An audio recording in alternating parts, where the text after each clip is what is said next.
사랑하는 새벽나라 친구 여러분 안녕하세요. 여러분들과 함께 금요일 말씀을 묵상할 노희태 목사입니다.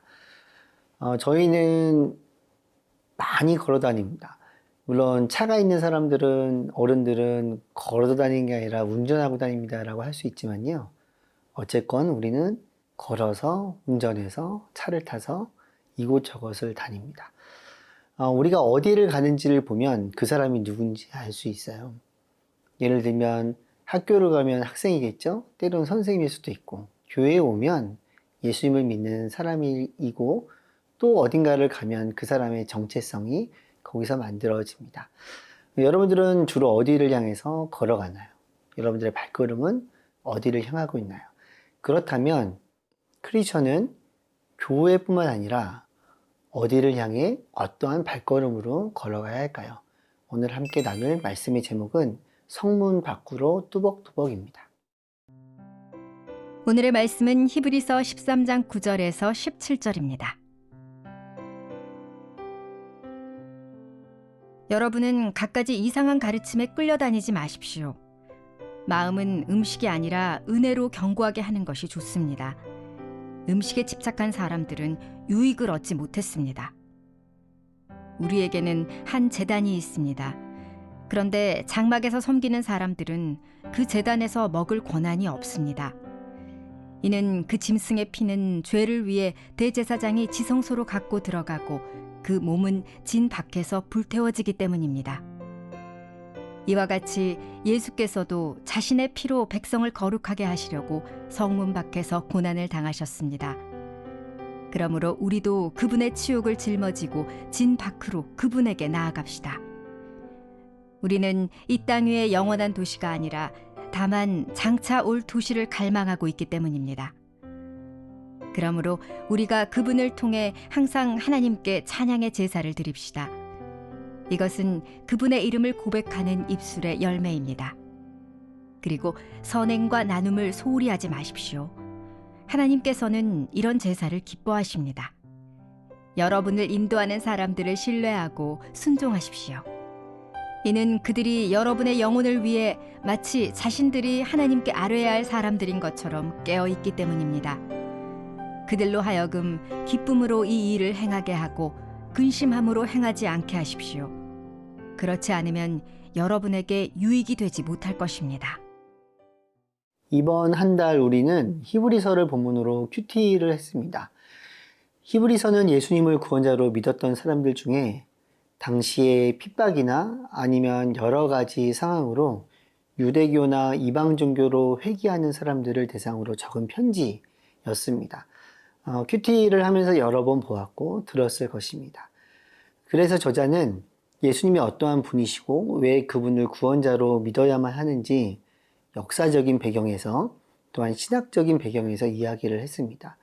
오늘 본문은 어제에 이어 예수님을 구원자로 믿는 사람이 그렇다면 세상에서 어떤 마음 자세, 어떤 태도로 살아가야 하는지 우리에게 권면하고 있는데요. 그중 첫 번째입니다. 13절 말씀입니다. 그러므로 우리도 그분의 치욕을 짊어지고 진 밖으로 그분에게 나아갑시다.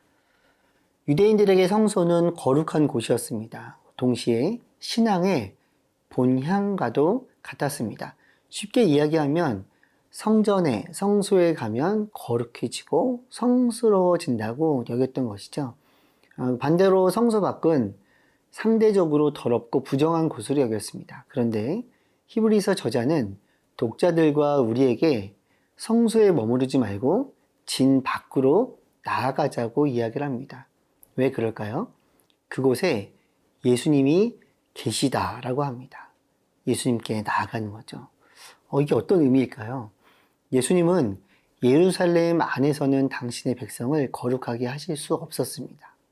성 밖으로 나가, 진 밖으로 나가 십자가를 지는 고난을 받으셨고 진 밖에서 십자가를 지심으로 백성들을 거룩하게 하신 것입니다.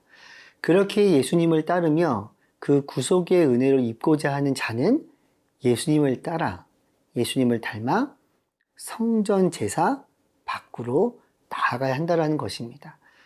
전통과 습관이 나를 거룩하게 한다는 생각, 그리고 이 시대로 이야기하면 착한 행동과 바른 생각이 아니면 교회를 다니는 그 자체가 나를 구원할 수 있다는 생각.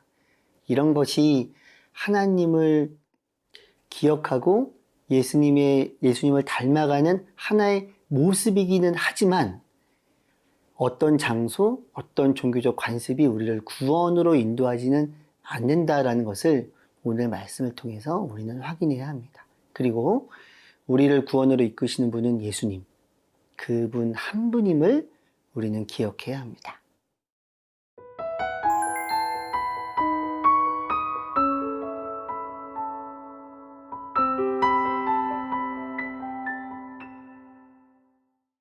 첫 번째 본문에서 우리는 우리의 습관이나 장소가 아니라 예수님을 믿고 예수님을 따르는 삶을 추구해야 한다는 것을 다시 확인했습니다.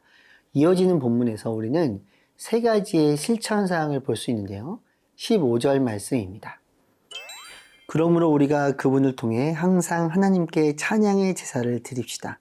이것은 그분의 이름을 고백하는 입술의 열매입니다. 하늘의 성막을 향해 나아가는 자는 입술로 하나님께 찬양의 제사를 드려야 합니다. 왜냐하면 습관적인 제사보다 거룩하다고 여겨지는 장소보다 우리의 마음을 다해 입술로 하나님을 찬양하는 것이 진정한 제사이고 예배이기 때문입니다.